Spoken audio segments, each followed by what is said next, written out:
میں گھر داماد تھا۔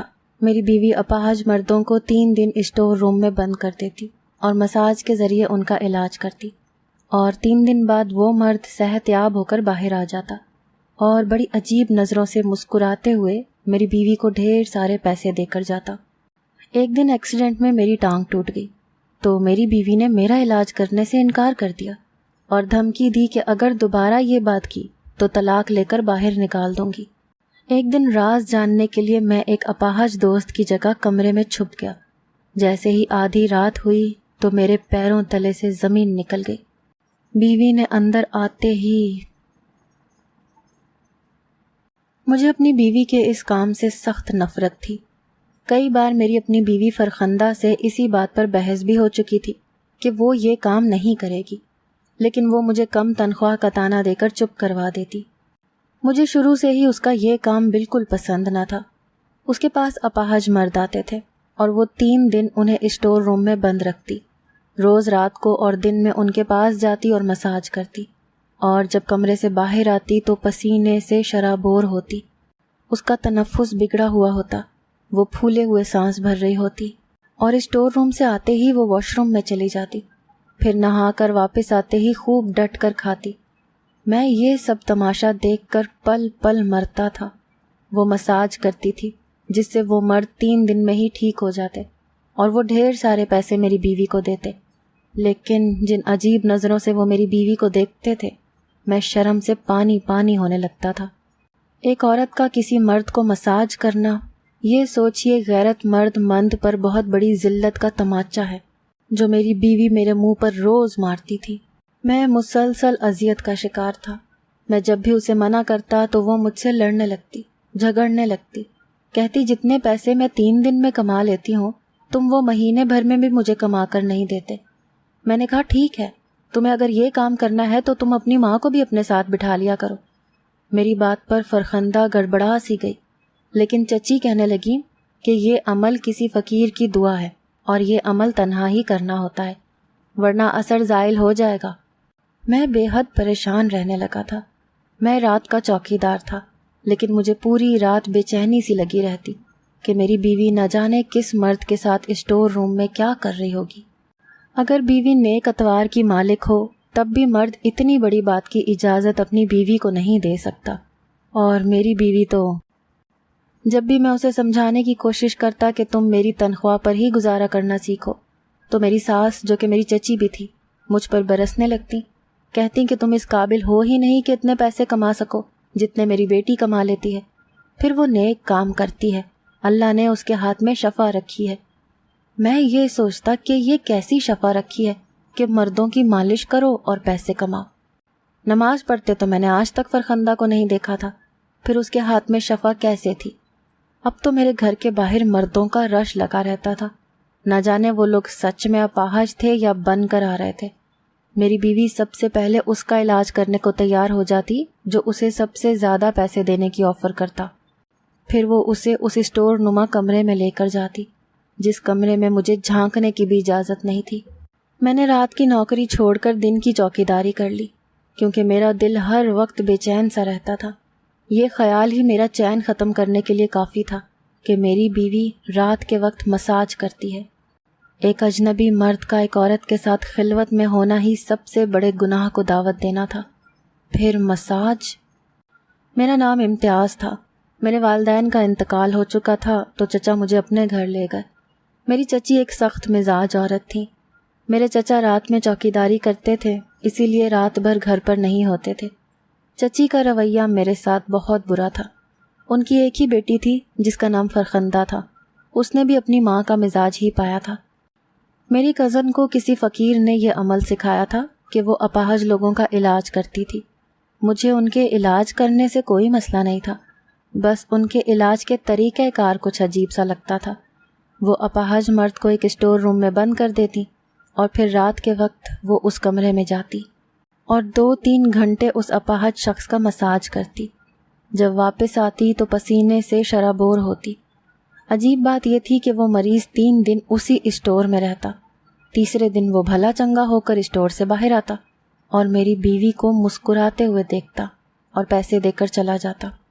میرا دل تو بڑا چاہتا تھا کہ یہ بات چچا کو بتا دوں، وہ تو پوری رات گھر پر نہیں ہوتے، اور فرخندہ پیچھے سے علاج کے بہانے نہ جانے کیا کرتی ہے، لیکن مجھے چچی سے بہت ڈر لگتا تھا، وہ تو مجھ پر ہی کوئی الزام لگا دیتی، اسی لیے میں چچا سے کچھ نہیں کہتا تھا۔ وقت یوں ہی گزرنے لگا، 2 سال بیت گئے، میرے چچا بیمار رہنے لگے تو میں ان کی جگہ نوکری پر لگ گیا، لیکن میری زندگی میں اصل طوفان تو اس وقت شروع ہوا جب میرے چچا کا انتقال ہو گیا۔ میں اس وقت صرف 23 سال کا تھا۔ میری چچی کے لیے یہ ایک بہت بڑا صدمہ ثابت ہوا۔ وہ شروع میں تو چپ چپ سی رہنے لگی، سارے گھر کا بوجھ مجھ اکیلے کو ہی اٹھانا پڑتا تھا، ساری تنخواہ چچی مجھ سے چھین کر رکھ لیتی تھی اور میں کچھ کہہ بھی نہیں پاتا تھا۔ چچی کی بیٹی فرخندہ بہت تیز مزاج کی تھی، ہر وقت اسے لڑنے کا بہانہ چاہیے تھا۔ میں تو یہ سوچ سوچ کر پریشان ہوتا تھا کہ جس سے اس کی شادی ہوگی وہ تو بنا موت ہی مارا جائے گا، لیکن یہ نہیں پتا تھا کہ ایک بار تو مجھ پر آفت ہی ٹوٹ پڑی۔ میں جب رات بھر کی چوکیداری کر کے گھر پہنچا تو میری چچی کسی بات پر اپنی بیٹی کو کوس رہی تھی، ساتھ رو بھی رہی تھی۔ مجھے کچھ تشویش سی ہونے لگی کہ ایسا بھی کیا ہوا ہے جو چچی اپنی چہیتی کو مغلیات بھی بک رہی تھی، ساتھ ساتھ رو بھی رہی تھی اور اسے منحوس بھی کہہ رہی تھی۔ اور پہلی بار ایسا ہوا تھا کہ فرخندہ اپنی ماں سے زبان چلانے کے بجائے خاموش کھڑی تھی۔ یہ بات میرے لیے بڑی حیرت کا باعث تھی، ورنہ وہ لڑکی تو ماں کو بھی 1 کے 10 جواب دیتی تھی، پھر وہ آج چپ کیوں تھی؟ ہر روز تو چچی کی توپوں کا رخ میری جانب ہی ہوتا تھا، لیکن آج خلاف توقع بیٹی پر برس رہی تھی اور وہ بھی چپ چاپ ماں کی باتیں سن رہی تھی۔ مجھے دیکھ کر چچی چپ ہو گئی اور فرخندہ سے کہنے لگی، جا اندر کمرے میں مر جا کے، خبردار جو کمرے سے باہر بھی نکلی تو ٹانگیں توڑ دوں گی تیری۔ بڑے غضبناک لہجے میں چچی نے اپنی اکلوتی صاحبزادی کو جھاڑ پلائی تھی۔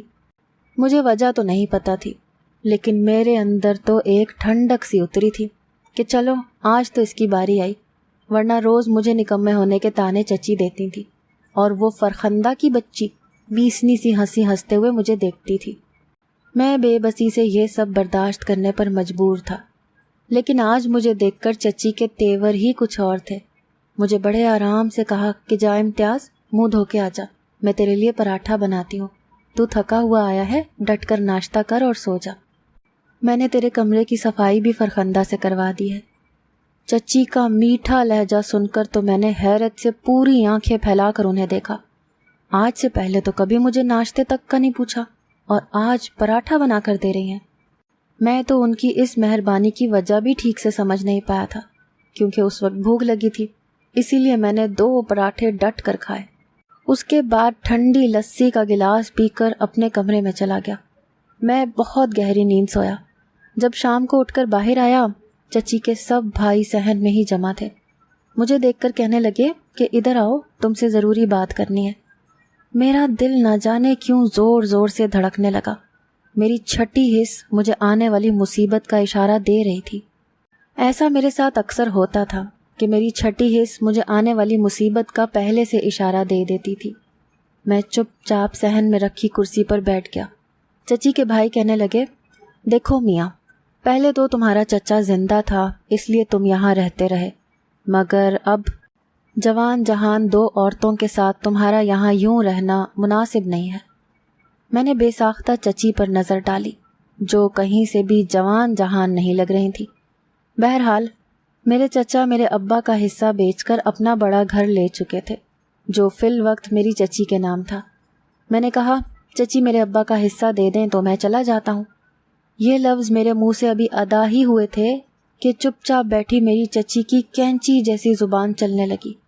کہنے لگی، کاہے کا حصہ میاں، اتنے سال تمہیں مفت کا کھلایا پلایا ہے، اگر اس کا حساب کرو تو ہمارے ہی پیسے تمہاری طرف نکلیں گے۔ جس سخت اور بلند لہجے سے وہ بولی تھیں مجھے ہی چپ ہونا پڑا۔ اس کے بعد ان کے بھائی کہنے لگے، حصہ تو تم لگا چکے ہو، اسی لیے اگر تمہیں یہاں رہنا ہے تو فرخندہ سے نکاح کرنا ہوگا۔ اس طرح تمہارے رہنے سے لوگ ہماری معصوم فرخندہ پر انگلیاں اٹھائیں گے۔ یہ سن کر تو میں اچنبھے میں آ گیا۔ فرخندہ اور معصوم؟ میں نے جھٹ سے انکار کر دیا۔ میں اس آفت کی پرکالا کے ساتھ زندگی نہیں گزار سکتا تھا۔ چچی کے بھائی کہنے لگے، تو پھر نکلو اس گھر سے۔ میرے ساتھ چچی نے بہت ہی بڑی چال چلی تھی۔ اگر گھر چھوڑ کر چلا جاتا، میرے باپ کی عمر بھر کی جمع پونجی اس گھر میں جمع تھی۔ میں کچھ دیر سوچتا رہا۔ میرے پاس فرخندہ کو اپنانے کے علاوہ دوسرا کوئی راستہ نہ تھا۔ میں نے کافی دیر سوچنے کے بعد نکاح پر حامی بھر لی، لیکن مجھے یہ دھمکی بھی دی گئی کہ اگر میں نے فرخندہ کو طلاق دی تو میں گھر سے بے دخل ہو جاؤں گا۔ ان کی ہی ساری شرطیں رکھی گئیں اور میرا نکاح فرخندہ سے ہو گیا۔ فرخندہ شادی کے دن تو چپ رہی، لیکن آہستہ آہستہ اس کی وہ چرب زبانی کی عادت پھر سے شروع ہو چکی تھی۔ آئے دن ہمارے جھگڑے شروع ہونے لگے۔ وہ کہتی کہ تمہاری تنخواہ سے میرا گزارا نہیں ہے۔ اس نے دوبارہ سے اپاہج لوگوں کا علاج شروع کر دیا، جو مجھے سخت ناپسند تھا۔ مجھے سمجھ نہیں آتا تھا کہ میں اسے کیسے اس فعل سے منع کروں۔ جب تک وہ اس اسٹور روم میں رہتی، میں کسی ماہی بیاب کی طرح سے اپنے کمرے میں چکر کاٹتا رہتا تھا۔ ہماری شادی کو 2 سال بیت گئے تھے، لیکن ایسا بہت ہی کم ہوا تھا کہ وہ میرے پاس آئی ہو۔ کبھی کبھی تو مجھے یہ لگتا تھا کہ چچی نے مجھ سے اس کی شادی کی ہی اسی لیے ہے تاکہ وہ اپنا یہ عمل جاری رکھ سکے۔ ایک بار میں دن بھر کی ڈیوٹی سے واپس آ رہا تھا۔ میرا ذہن تو ویسے ہی ایک مسلسل اذیت سے دوچار رہتا تھا۔ میری بے بسی یہ تھی کہ میری تنخواہ کم تھی، دوسرا میری وراثت پر میری چچی قبضہ کر چکی تھی، ورنہ یا تو میں الگ گھر لے کر فرخندہ کو ادھر رکھتا، اس کی غلط بات پر اسے روک بھی سکتا، یا پھر اسے چھوڑ دیتا۔ کم از کم میرے پاس اپنی رہائش تو ہوتی۔ لیکن میرے ہاتھ میں میری چچی نے کچھ بھی نہیں چھوڑا تھا۔ اگر میں زیادہ روک ٹوک کرتا تو فرخندہ مجھے طلاق کی دھمکی دینے لگتی کہ طلاق لے کر میں تمہیں اپنے گھر سے نکال دوں گی، تم ہمارے ہی ٹکڑوں پر پل رہے ہو۔ میں چپ کر جاتا۔ ایک بار انہی سوچوں میں واپس گھر لوٹ رہا تھا کہ روڈ کراس کرتے ہوئے میں ایک گاڑی سے ٹکرا کر گرا اور بے ہوش ہو گیا۔ کیونکہ قصور میرا ہی تھا، میری سوچ تو بیوی کے بند کمرے میں ہی گھسی رہتی تھی، اسی لیے سڑک پار کرتے ہوئے سامنے سے آنے والی گاڑی مجھے نظر ہی نہیں آئی۔ مجھے جب ہوش آیا تو میں ہاسپٹل میں تھا، میری ٹانگ پر پلستر چڑھا ہوا تھا، مجھے چند لوگ ہی گھر تک چھوڑ کر گئے تھے۔ مجھے اس حال میں دیکھ کر فرخندہ پریشان ضرور ہوئی تھی، پہلے پہل میرا بہت خیال بھی رکھتی رہی، لیکن چچی مجھے کہتی تمہیں تو بہانا چاہیے تھا گھر بیٹھنے کا۔ ارے میں کہتی ہوں تم اندھے ہو گئے تھے کیا؟ اتنی بڑی گاڑی تمہیں نظر نہیں آئی؟ پہلی بار چچی کے سامنے فرخندہ بولی، کہنے لگی بس کر دے اماں، دیکھ نہیں رہی وہ کس حالت میں ہے۔ پہلی بار میں نے اپنی بیوی کو اپنے لیے فکر مند دیکھا تھا، وہ میرا خیال رکھ رہی تھی۔ چند دن کے بعد میرا پلستر تو اتر چکا تھا، لیکن میں ٹھیک سے چل نہیں پا رہا تھا۔ ایک دن میں نے فرخندہ سے کہا کہ میرے بھی پاؤں کا مساج کر دو تاکہ میں بھی 3 دن میں ٹھیک ہو جاؤں۔ میری بات پر وہ گھبرا سی گئی، کہنے لگی میں دوسروں کا علاج کر کر کے اب تھک جاتی ہوں، تیرا مساج نہیں کر سکتی۔ مجھے یہ سن کر حیرت ہوئی۔ میں نے کہا کیوں؟ تم میرا مساج کیوں نہیں کر سکتی؟ غیروں کو شفا دے سکتی ہو تو مجھے کیوں نہیں؟ وہ مجھ سے نظریں چراتے ہوئے کمرے سے باہر نکل گئی۔ میرا شک تو اب یقین میں بدلنے لگا کہ وہ مساج کی آڑ میں کچھ غلط کام کرتی ہے۔ فرخندہ نے ایک مہنگے سے ڈاکٹر سے میرا علاج کروایا تھا، پیسہ بھی مجھ پر خوب خرچ کیا تھا، لیکن خود میرا علاج نہیں کیا تھا۔ مجھے اب بالکل بھی چین نہیں آتا تھا، کیونکہ میں نے اندازہ لگایا تھا کہ فرخندہ اتنی بھی بری نہیں ہے جتنا چچی اسے میرے ساتھ برا کرنے پر اکساتی تھی۔ ایک دن میں بیڈ پر ہی بیٹھا تھا جب فرخندہ میرے پاس سے اٹھ کر اسٹور روم میں جانے لگی۔ میں نے اس کا ہاتھ پکڑ لیا۔ میں نے کہا فرخندہ، میں تم سے بہت محبت کرنے لگا ہوں، تم نے میرا خیال رکھا ہے، میرا علاج بھی کروایا ہے، دیکھو تم یہ کام چھوڑ دو، تمہارا یہ کام مجھے چین نہیں لینے دیتا۔ کچھ دیر تو وہ مجھے جن نظروں سے دیکھ رہی تھی میں سمجھ نہیں پایا کہ مسئلہ کیا ہے۔ اس کی آنکھوں میں نمی سی تھی، ایک درد تھا، اذیت تھی، جیسے وہ خود بھی کسی تکلیف سے دوچار ہے۔ میرے پاس سے اٹھ کر چلی گئی اور مجھے پھر سے ایک اذیت میں ڈال گئی تھی۔ ایک بار میرے کانوں نے جو سنا وہ میرے لیے انہونی سی بات تھی۔ میں جب بھی لنگڑا کر چلتا تھا لیکن اپنے کام پر جانے لگا تھا۔ ایک بار میں ڈاکٹر کے پاس چیک اپ کروانے گیا تو وہاں میں نے فرخندہ اور چچی کو ایک لیڈی ڈاکٹر کے کمرے سے نکلتے دیکھا۔ فرخندہ کی رنگت پیلی پڑ چکی تھی، وہ حد درجہ نکاہت کا شکار تھی۔ ان کے جانے کے بعد میں اس لیڈی ڈاکٹر سے فرخندہ کے بارے میں دریافت کیا تو وہ کہنے لگی کہ وہ اپنا ابارشن کروانے آئی تھی۔ یہ سن کر مجھے بہت دکھ ہوا کہ پچھلے 2 سال سے میں یہی ایک دعا کر رہا تھا کہ وہ امید سے ہو جائے، تاکہ وہ مساج چھوڑ دے، اپنے گھر اور بچے میں لگ جائے، اور یہاں ایک گناہ کرنے آ پہنچی تھی، میرے ہی بچے کو مار چکی تھی۔ اسے دولت کی ہوس نے اتنا اندھا کر دیا تھا کہ اسے اولاد جیسی نعمت بھی نہیں چاہیے تھی۔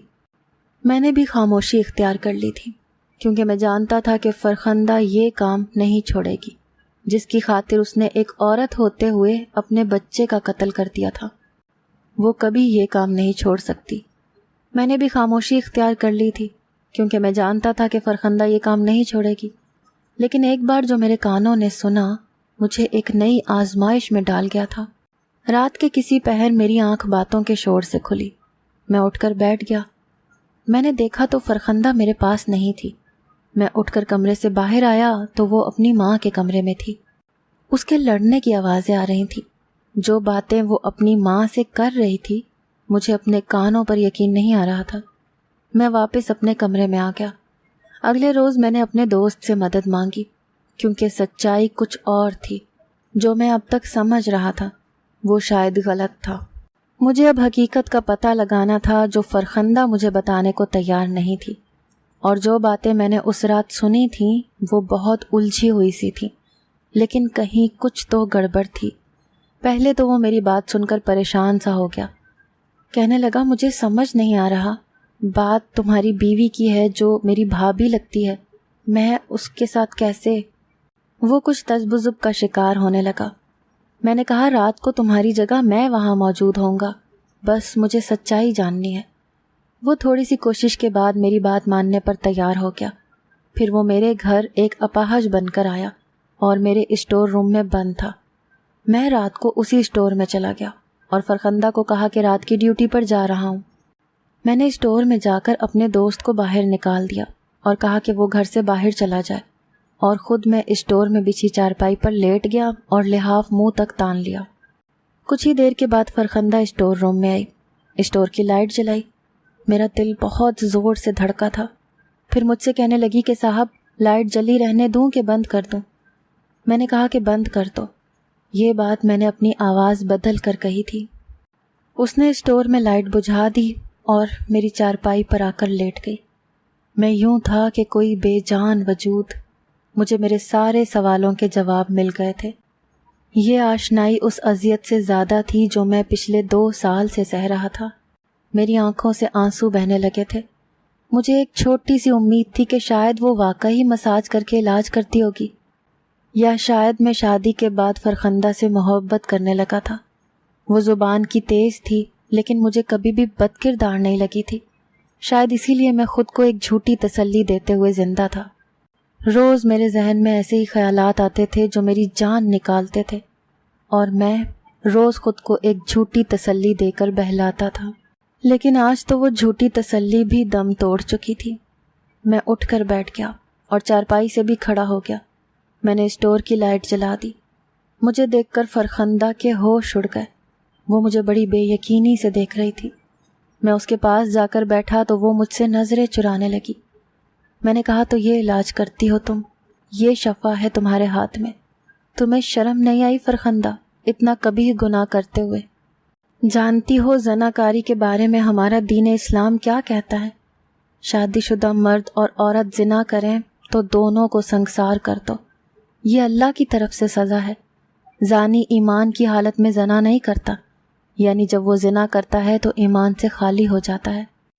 رسول اکرم صلی اللہ علیہ وآلہ وسلم سے بڑے گناہوں کے بارے میں پوچھا گیا تو آپ صلی اللہ علیہ وآلہ وسلم نے فرمایا ہمسائے کی بیوی سے زنا کرنا۔ تم بتاؤ میں تمہارے ساتھ کیا سلوک کروں؟ تم نے تو اس گناہ کی خاطر میرے بچے تک کو مار ڈالا۔ میرے آنسو بہنے لگے تھے۔ کہتے ہیں مرد میں ضبط عورت سے زیادہ ہوتا ہے، وہ بڑی سے بڑی مشکل پر بھی روتا نہیں ہے، لیکن جس اذیت سے میں گزر رہا تھا میں رو رہا تھا۔ رو تو وہ بھی رہی تھی۔ مجھے یاد آنے لگا کہ اس رات وہ چچی سے اسی بات پر لڑ رہی تھی کہ وہ مجھے اور دھوکہ نہیں دے سکتی، کیونکہ وہ مجھ سے محبت کرنے لگی ہے، گناہ نہیں کرے گی، لیکن چچی اسے کہہ رہی تھی کہ بکو مت، وہ تمہیں چھوڑ کر کہیں نہیں جا سکتا، جو کام تم کر رہی ہو وہ کوئی گناہ نہیں ہے، پیسہ کمانے کا ذریعہ ہے۔ فرخندہ کہنے لگی، میری ماں کا لالچی پیٹ بھرتے بھرتے میں تھک چکی ہوں امتیاز، لیکن اس کا پیٹ ہے کبھی بھرتا ہی نہیں ہے۔ ابا رات کو چوکی داری کی نوکری کرتے تھے اور اماں غیر مردوں کو بلا لیا کرتی تھیں، مجھے ایک الگ کمرے میں سلا دیتی تھیں اور خود کو گناہوں کی نظر کر دیتی تھیں۔ اس وقت میں چھوٹی تھی، اسی لیے اماں کے ہر عمل سے ناواقف تھی، لیکن جب میں کچھ سمجھدار ہوئی تو اماں کو کہنے لگی کہ وہ اپنے عمل سے باز آ جائے، ورنہ میں ابا سے کہہ دوں گی۔ لیکن میری اس بات پر میری ماں مجھے مار مار کر زخمی کر دیتی۔ پھر تم ہمارے گھر رہنے لگے تو اماں کا یہ کام بند ہو گیا، کیونکہ تم گھر پر ہی رہتے تھے۔ میری زبان اپنی ماں پر اسی وجہ سے دراز ہوئی تھی کیونکہ وہ غلط کاری کرتی تھی، میں اس سے اسی بات پر لڑنے لگی تھی۔ لیکن پھر میری ماں نے یہ کہا کہ مجھے ایک فقیر کی دعا سے مشہور کر دیا کہ میں اپاہج مردوں کا علاج کر سکتی ہوں، کیونکہ میں جوان ہو چکی تھی، خوبصورت بھی تھی، اسی لیے میرے پیسے میری ماں کے گاہک زیادہ دینے کو تیار تھے۔ لیکن میں نے اماں کو صاف انکار کر دیا، لیکن میری ماں مجھے زبردستی اسٹور میں غیر مردوں کے ساتھ بند کر دیتی، کیونکہ اسے اس کام کے پیسے بہت زیادہ ملتے تھے۔ ابا کی ناگہانی موت کے بعد تم ابا کی جگہ کام کرنے لگے۔ ایک رات میں گھر سے بھاگ گئی کیونکہ مجھے اس کام سے نفرت تھی، لیکن اماں کے ایک گاہک نے مجھے دیکھ لیا تو وہ مجھے واپس لے آیا۔ اماں نے اس رات مجھے بہت مارا، کہنے لگی تیرا میں پکا انتظام کرتی ہوں۔ اس رات میرا تم سے نکاح کروا دیا، کیونکہ تم مجھے کبھی بھی اس گھر سے باہر نہیں لے کر جا سکتے تھے، کیونکہ تمہاری کمائی اتنی نہیں تھی۔ جسے میں نے چند دن پہلے ضائع کیا وہ تمہارا بچہ نہیں تھا، ایک گناہ کی پیداوار تھی۔ میں تمہارے سامنے ہوں امتیاز، جو چاہے سزا دے دو، کیونکہ وہ سزا اس سزا سے زیادہ اذیت ناک نہیں ہوگی جو میں ہر رات سہتی ہوں۔ وہ ہچکیوں کے ساتھ روتے ہوئے مجھ سے یہ کہہ رہی تھی۔ میں نے کہا کاش تم نے یہ بات مجھے پہلے کہہ دی ہوتی۔ وہ کہنے لگی میری ماں تمہارے ہاتھ پاؤں پہلے ہی کاٹ چکی تھی، تمہارے ورثے پر ناگن بن کر بیٹھ چکی تھی، تم کیا کر لیتے؟ میں نے اسے کوئی جواب نہیں دیا۔ اگلے روز اپنی چچی کو پولیس کے حوالے کر دیا۔ میں نے فرخندہ کو نہیں چھوڑا کیونکہ مجھے وہ گناہ کار نہیں لگ رہی تھی۔